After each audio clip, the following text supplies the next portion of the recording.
To this day, there are people who assume that all women are conditioned to want motherhood. But lofty dreams and aspirations are reserved for our male counterparts while we're made for homemaking and child rearing.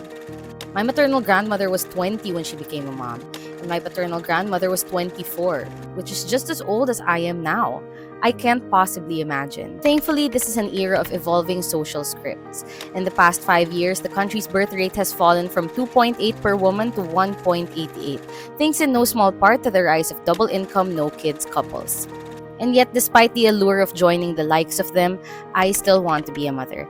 This is something I talk about in my latest column. Hi, I'm Angel, and I'm the writer behind Generations on PhilSTAR Life, where I dissect Gen Z behaviors and trends weekly. Frankly, I didn't always think this way. While my parents refused to raise me as a spoiled only child, my mother was the kind of person who traded in a corporate career for what she says was a far more fulfilling opportunity: being a full-time mom. I didn't know if I had it in me to do the same. But I guess something shifted as I grew older.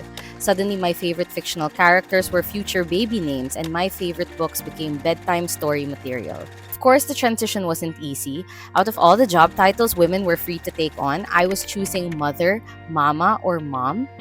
But to subscribe to this antiquated ideal was to assume that every mother was somehow less of a woman, that I would believe that about my own mom, who was and will always be her own person. Rather, I'd like to think of motherhood as a freeing project in itself. Children do not demand or impose or expect us to act or present ourselves in a certain way. All they need is a mother that is there, and a mother that is ready to love them. And I have so much love to give. Of course, it's a privilege to frame parenthood as an aspiration in these very dismal conditions. Rising inflation rates, a broken political system, climate crisis, and generational trauma are all factors. I couldn't possibly judge anyone who isn't ready for such a lifelong commitment. And it might just be my naivete talking, but the possible fruits of my labor can withstand the fear of bringing them into this world. For now, I'll focus on the things I can control. I'll wait for a partner that will make my kids wonder why every guy in the world can't be as great as their dad. I'll make a name for myself and achieve what I can while I can. I'll nurture the parts of my mom that I see in me, so when my turn finally comes along, my children will have a mother who is there and a mother who is ready to love them.